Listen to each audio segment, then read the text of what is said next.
এলাকার যারা দুষ্কৃতী আছে তারা ঘিরে ধরে রাস্তায় ফেলে মারতে থাকে। কাউকে এখনো পর্যন্ত ধরতে পারেনি। তৃণমূল ঘনিষ্ঠ লোক শেখ রাকেশ, ওকে মুসামা বলেই সবাই ডাকে, শুনেছি। আপনার উপরে যে হামলা হয়েছে বলে আপনি অভিযোগটা করছেন, কেন হামলা হলো, কারা হামলাটা করলো? আমি প্রতিদিনের ন্যায় সন্ধ্যাবেলা সিদ্ধেশ্বরী মন্দিরে বসি এবং কিছু টাইম কাটাই ওখানে।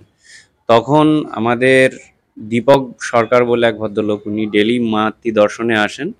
তিনি যথারীতি এসে আমাকে অভিযোগ করেন যে ওনাকে রাস্তায় কিছু দুষ্কৃতী ধরে 1,00,000 টাকা চায় এবং না দিলে প্রাণে মেরে দেবে এরম হুমকি দেয়।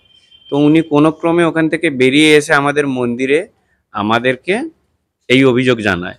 আমি তখনই ওনাকে নিয়ে ওই স্থানে যাই এবং গিয়ে দেখার চেষ্টা করি যে কারা এরকম, কোন দুষ্কৃতীরা আছে এরকম, সেই জন্য দেখার চেষ্টা করি।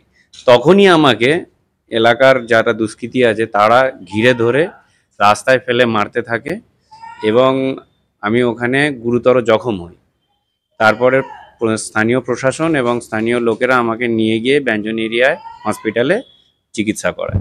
এখন পর্যন্ত প্রশাসন কি পদক্ষেপ নিয়েছে? প্রশাসন এখনো পর্যন্ত বলছে আমরা দেখছি, কাউকে এখনো পর্যন্ত ধরতে পারেনি। আমি হোয়াটসঅ্যাপে ছবি সমেত থানাতে পাঠিয়েছি বড়বাবুকে। উনি এখনো বলছেন যে 3 দিন সময় চেয়েছেন। দেখা যাক এই 3 দিনের মাথায় কি করে উঠতে পারেন উনি। যারা হামলা করেছে তাদের পরিচয় কি?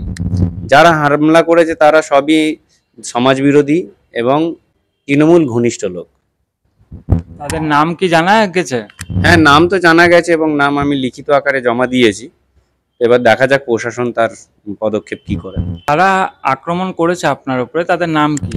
তাদের মধ্যে আমি অনেকজনকেই মুখ চেনা কিন্তু নাম জানি না। তার মধ্যে আমি একজন নাম উদ্ধার করতে পেরেছি, শেখ রাকেশ, ওকে মুসামা বলেই সবাই ডাকে, শুনেছি। ও ছিল, আরও এরকম 30 জন ছেলে ছিল, সবার নেতৃত্বে, ওরই নেতৃত্বে ম্যাক্সিমাম এই ঘটনাটা ঘটানো হয়। 3 দিনের আজকের দিনটা শেষ হলে জানা যাবে যে প্রশাসন কতটা অ্যাক্টিভ। কুঁজালি থানা থেকে আমি অনেক রকম সহযোগিতা পাই বা কোনো আজ এই ঘটনাটা দেখা যাক কি হয়, ওনারা কি করেন এখনই আমি বলছি না। আপনি কি যে আপনার উপরে যে হামলা হয়েছে, আপনি কি সন্তুষ্ট পুলিশ প্রশাসনের ভূমিকা নিয়ে? এখনো পর্যন্ত আমি সন্তুষ্ট নই। যেহেতু কাউকে ওনারা অ্যারেস্ট করতে পারেননি বা ধরতে পারেননি, আমি সন্তুষ্ট এখনো নই।